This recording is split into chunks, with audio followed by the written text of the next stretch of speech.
Bismillahirrahmanirrahim.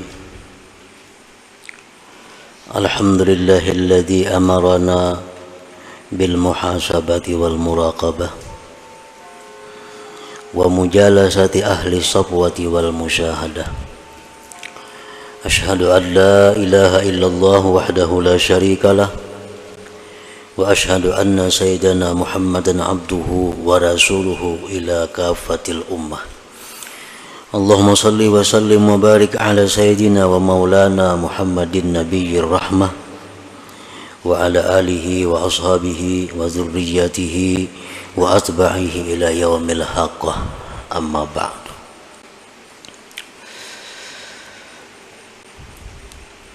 Yang kita hormati dan kita cintai para habaib dan para alim ulama, para muhibbin, hadirin hadirat rahimakumullah. Pertama-tama kita panjatkan puji dan syukur kehadirat Allah Subhanahu wa taala yang telah mengumpulkan kita bersama-sama di majlis di masjid yang penuh berkah ini. Dan salawat serta salam kita haturkan juga kepada junjungan kita Nabi besar Muhammad sallallahu alaihi wasallam dan kepada seluruh keluarga, para sahabat, zuriat dan pengikut beliau sampai hari akhir nanti. Para muhibbin rahimakumullah, al-hikmatul khamisata asyrata minal hikamil ataiyah. Qala al-imam Ahmad ibn Athaillah as-Sakandari rahimahullah wa nafa'ana bi'ulumih. Hikmah yang ke-15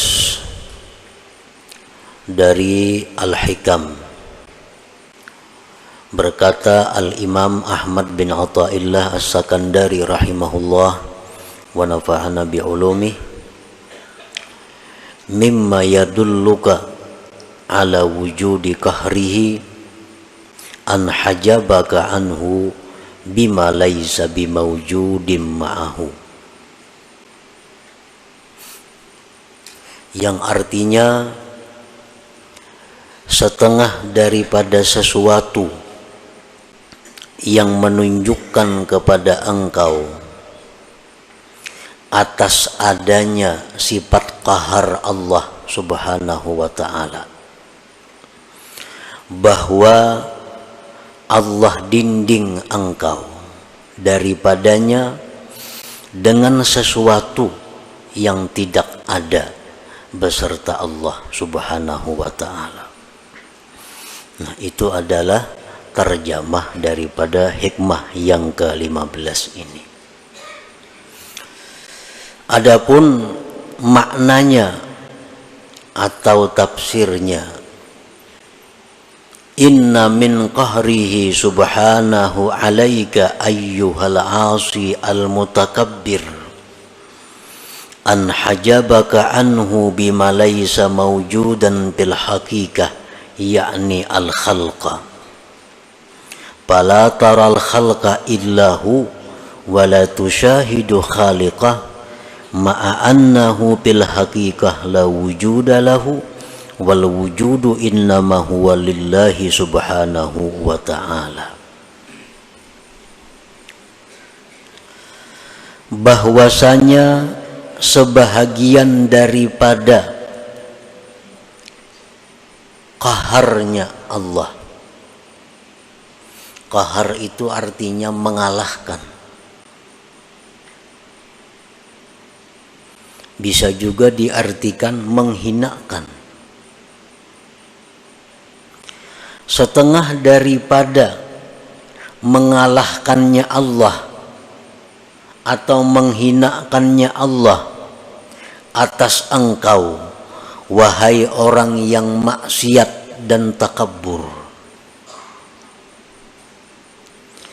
bahwa Allah hijab engkau, Allah dinding engkau daripadanya dengan sesuatu yang tidak ada pada hakikatnya. maksudnya adalah makhluk. Orang-orang yang maksiat, orang-orang yang takabur, itu didinding oleh Allah untuk musyahadah kepadanya. Dengan apa Allah mendinding? Dengan makhluk. Padahal makhluk itu pada hakikatnya adalah sesuatu yang tidak ada.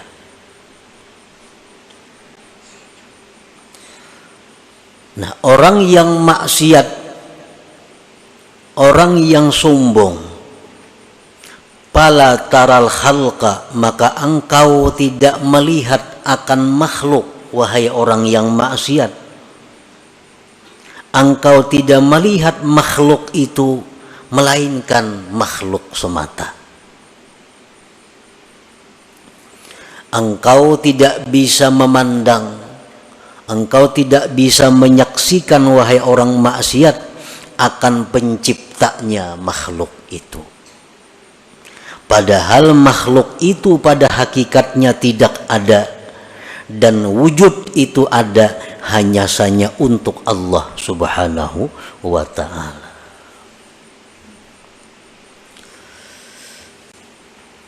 Nah, jadi orang-orang yang maksiat kepada Allah, orang-orang yang dirinya dipenuhi dengan dosa, siapapun mereka, mereka itu kada akan bisa musyahadah kepada Allah. Mereka itu kada akan bisa mengingat Allah dalam setiap apa yang dia lihat, dia dengar, dan sebagainya. Apabila dia melihat manusia, maka yang dilihatnya hanya sebatas itu manusia. Bila dia melihat harta, maka yang dilihatnya hanya harta. Apabila dia melihat musibah, bencana, yang dilihatnya hanya musibah dan bencana. Mereka itu tidak mampu menembuskan pandangan hatinya kepada yang mencipta semua itu, yaitu Allah Subhanahu wa ta'ala. Nah, inilah orang-orang yang dirinya dipenuhi dengan dosa dan kemaksiatan. Inilah diri-diri orang yang kotor di sisi Allah, sehingga Allah dinding dia untuk tidak bisa musyahadah kepada Allah Subhanahu wa ta'ala.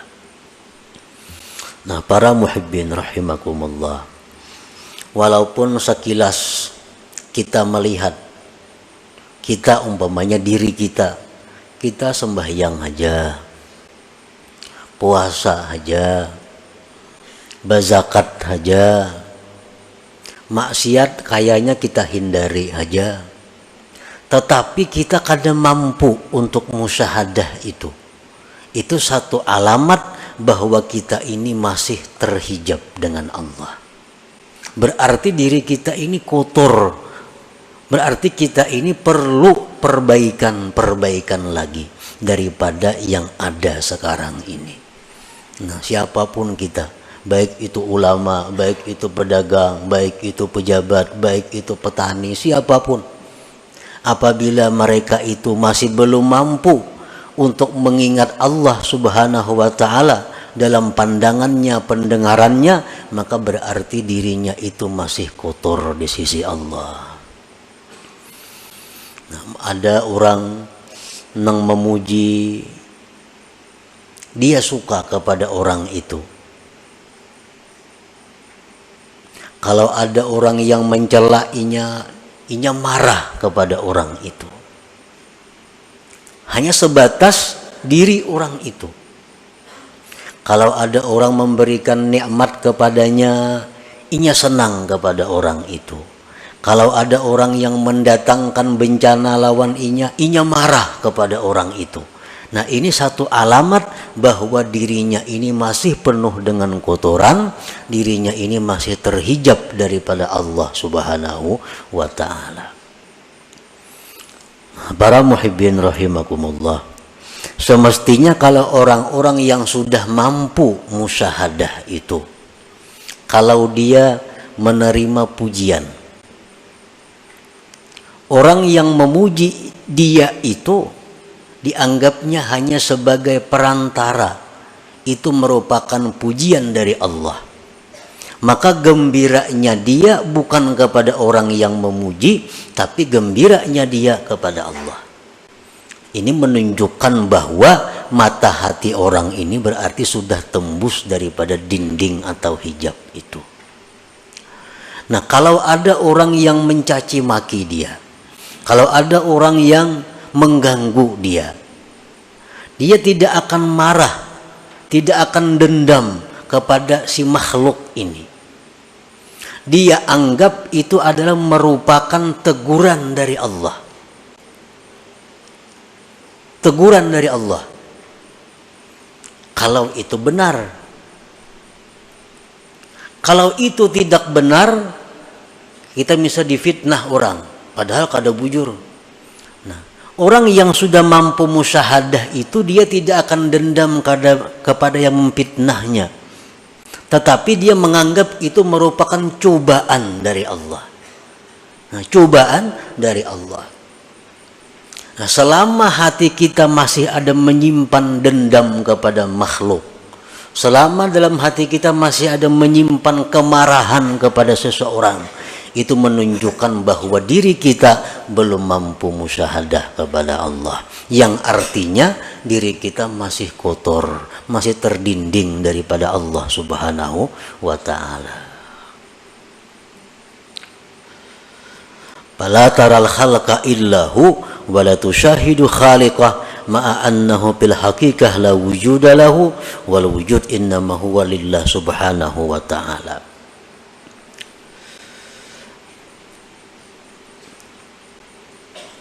Fallahul wahidul qahhar yaj'alu ma la syai'a hijaban bainaka wa bainah. Allah yang Maha Esa, Allah yang Maha mengalahkan siapapun. Dia menjadikan sesuatu yang tidak ada sebagai dinding antara engkau dan Allah. Kan makhluknya sebenarnya kada ada, hanya diciptakan Allah. Nah, nang diciptakan Allah ini diulah Tuhan dinding, diulah Tuhan hijab. Sehingga orang-orang yang ahli maksiat ini, yang banyak dosa ini, pandangannya hanya kepada hijab itu.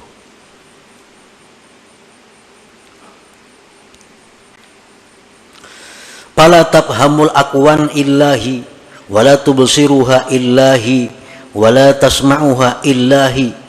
Maka engkau wahai orang yang maksiat, wahai orang yang banyak dosa, engkau tidak akan paham ini alam semesta, melainkan hanya sebatas alam semesta. Engkau tidak mendengar akan apapun yang di alam ini, hanya sebatas mendengar, melihat. Wala tubsiruha illahi, dan engkau tidak melihat itu alam, melainkan hanya sekedar melihat itu alam. Wala tasma'uha illahi, dan engkau tidak mendengar itu alam semesta, melainkan alam semesta itu. Mendengar suara nang merdu, mendengar suara burung, mendengar suara manusia. Suara itu orang bang nang didengarnya. Mata hatinya kada bisa menyampaikan bahwa suara seseorang nang indah itu, suara makhluk yang indah itu merupakan keindahan daripada Allah Subhanahu wa ta'ala. Wa huwal ma'ni biqaulihi ta'ala, itulah yang dimaksud dengan firman Tuhan, walaqad zara'na li jahannama katsiran minal jinni wal ins lahum qulubun la yafqahuna biha wa lahum a'yunun la yubsiruna biha wa lahum adhanun la yasma'una biha ulaika kal an'am bal hum adall.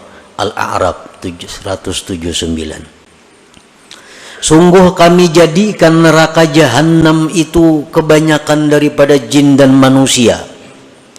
Mereka itu mempunyai hati, tapi mereka tidak mengerti dengannya. Mereka punya mata, tapi tidak melihat dengannya. Mereka punya telinga, tapi kadang mendengar dengannya. Mereka itu seperti binatang, bahkan lebih sesat daripada binatang. Nah, ini artinya kalau kita hanya sebatas kepada makhluk.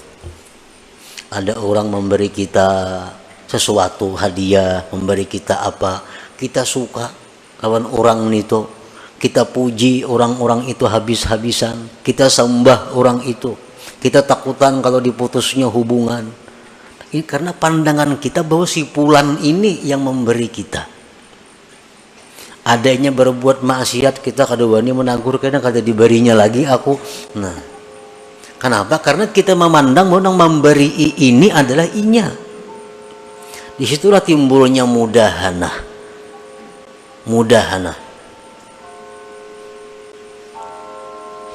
Kalau ada orang yang menantang kita, kalau ada orang yang akan membinasakan kita, kalau ada orang yang mengganggu usaha kita, kita marah habis-habisan kepada orang itu. Kada sampai hatinya bahwa sesuatu itu adalah dari Allah Subhanahu wa ta'ala. Nah, akibat apa? Akibat banyak mempunyai dosa tadi, sehingga didinding oleh Allah.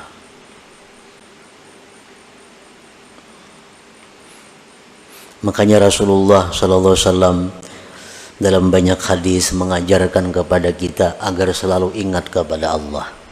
Dalam beberapa contoh, kita ada dapat nikmat, alhamdulillah. Disuruh kita mengucap alhamdulillah supaya kita ingat bahwa nikmat ini adalah pemberian Allah. Kita dapat musibah, disuruh kita mengucap innalillah wa inna ilaihi raji'un.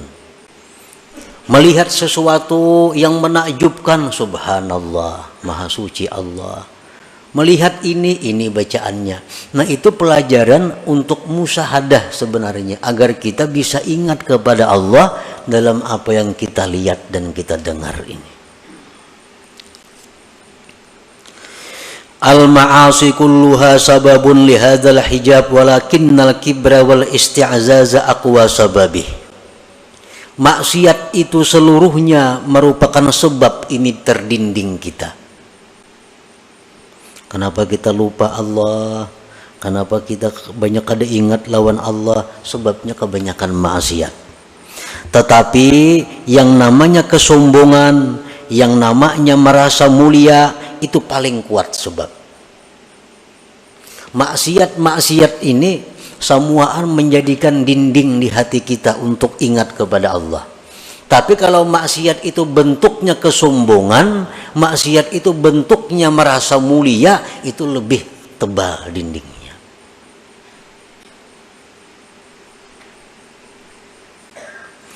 Tanqasimul ma'asi min haitsu usuluha ila arba'ah.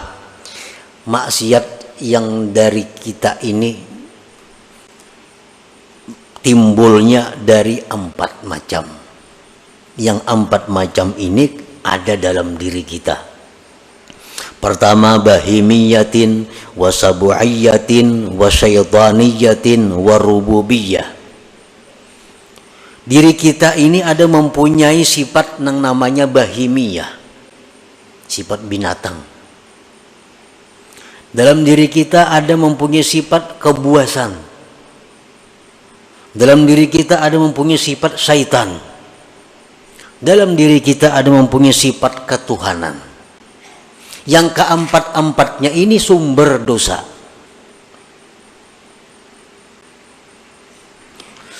Palbahimiyah, kalau sifat kebinatangan itu yang menonjol dari diri kita, dosa yang kita lakukan apa? Al-hirsu ala qada'i syahwatil batni wal farji wa min yatasa'abuz zina was sarikah wa jam'ul haram. Kalau sifat kebinatangan yang menguasai diri kita, maka pikiran kita hanya untuk nyaman, syahwat dan perut. Orang yang pikirannya hanya untuk meluluskan nafsu syahwatnya, itu orang yang dikuasai sifat kebinatangan. Dari situlah timbulnya zina. Dari situlah timbulnya mencuri milik orang. Dari situlah timbulnya makan harta yatim. Dari situlah timbulnya riba.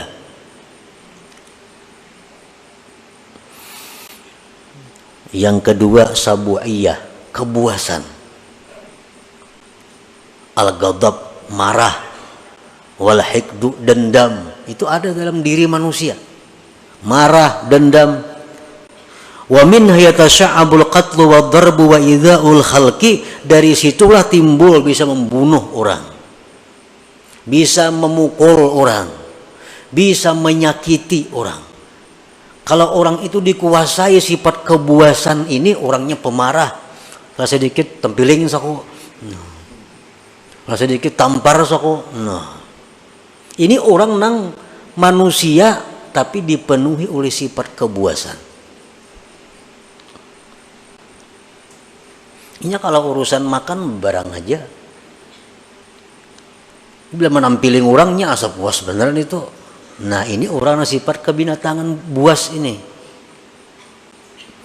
Yang ketiga wasyaitaniyah, dalam diri manusia ada sifat syaitan. Al-hasad, dengki contohnya. Syaitan, dengki ini syaitan yang mula-mula. Nifak, kemunafikan. Wadda'wah ilal ma'asi, mengajak orang berbuat maksiat. Nah, dalam diri kita ini ada itu. Ada kemunafikan, pura-pura baik padahal kada, pura-pura salih padahal kada, pura-pura ahli ibadat padahal kada. Itu sifat yang ada dalam diri kita yang berasal dari syaitaniyah. Warrububiyah, yang keempat sifat rububiyah ini at-tashbih bi awsafir Rabb subhanah, ini hendak menyerupai Tuhan. Kadang-kadang dalam diri kita ini ada timbul sifat rububiyah, hendak jadi Tuhan. Kalau azamah seperti hendak dibesarkan orang. Wal kibriya, kesombongan.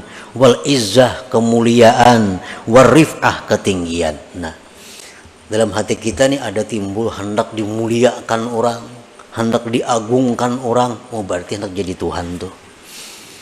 Nah, hendak jadi Tuhan. Nah, empat sifat itu sumber segala kemaksiatan yang menyebabkan kita selalu lupa dengan Allah. Jangankan dalam kita berdagang, jangankan dalam kita berusaha, dalam sembahyang aja kita kada ingat lawan Tuhan. Dalam sembahyang nang nyata-nyata sembahyang dihadapi, hati ya tuh kada ke Tuhan, apalagi di toko, apalagi di sedang berusaha. Itu alamat bahwa kita ini tebal dindingnya dengan Allah subhanahu wa ta'ala. Membaca Quran, Quran di tangan, mata ke Quran, ya tuh hati ke lain juga. Apalagi surat kabar di tangan maginnya nang nyata-nyata Quran di tangan, ya tuh hati kada mau ke Quran. Nah, sebabnya apa? Kebanyakan maksiat tadi. Apalagi maksiatnya itu berupa kesombongan, karena itu sifat ketuhanan yang diambilnya. Qala Allah Ta'ala sa'asrifu an ayati alladhina yatakabbarun fil ardi bighairil haq. Allah Subhanahu wa Ta'ala menjelaskan, ujar Tuhan, aku palingkan ayatku terhadap orang-orang yang sombong di muka bumi dengan tiada benar. Nah, kalau kita sombong kayak apa aja kada mau ingat kepada Allah. Kenapa? Inya hendak jadi Allah juga. Sombong sifat Allah, besar sifat Allah. Inya hendak besar, hendak jadi Allah, kadanya mau ingat lawan Allah. Nah, selagi aku palingkan, ujar Tuhan, dari ayatku orang-orang yang sombong di muka bumi dengan tiada benar. Nah, para muhibbin rahimakumullah, al-hasilu man syahida af'alal khalqi dunallah ta'ala lam yu'adda min ashabil yamin wa lam yakhruj anil muba'adin. Kalau kita hanya bisa memandang perbuatan makhluk, ada yang memberi kita pulan nang beri, Ada yang menyakiti kita, pulan yang menyakiti. Ada yang memuji kita, pulan yang memuji kita. Ada yang mencela, pulan yang mencela kita. Ingat situ aja, kada ingat lawan Allah. Nah, tidaklah orang itu termasuk ashabul yamin, dan dia tergolong orang-orang yang dijauhkan daripada Allah Subhanahu wa ta'ala. Wa man syahida an la fi'la lahum dunallahi ta'ala fahuwa ma'dudun minal mu'minin wa qad naja wa hasala lahul aman wa yadkhulu min jumlati ibadir rahman.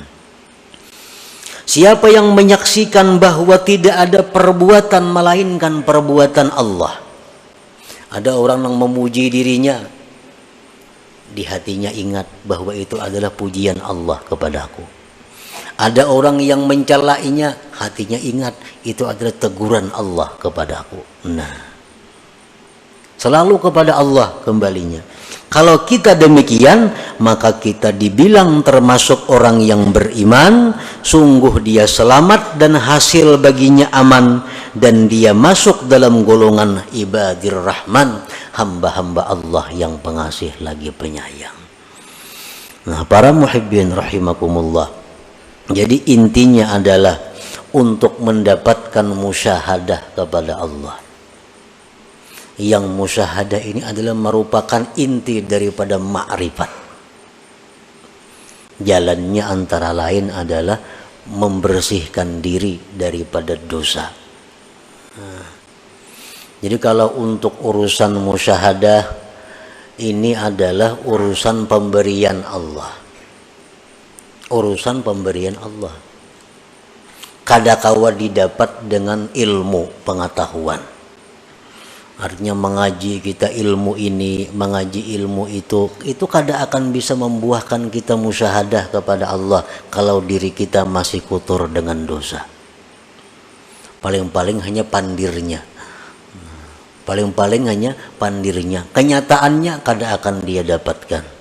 Karena urusan musyahadah ini urusan yang sesuatu yang diberikan Allah kepada hamba-hambanya, yang mana hamba-hamba itu bersih hatinya daripada kotoran-kotoran dosa yang merupakan dinding antara dia dan Allah Subhanahu wa ta'ala. Nah, inilah salah satu maksud yang terkandung di dalam hikmah yang ke-15 daripada Al-Hikam Al-Ata'iyah ini. Nah, selanjutnya hikmah yang ke-16, kaifa yutasawwaru ay yahjubahu syai'un wa huwa alladhi azhara kulla syai'. Li hadratin Nabi sallallahu alaihi wasallam. Al-Fatihah. A'udzu billahi minasyaitonir rajim. Bismillahirrahmanirrahim.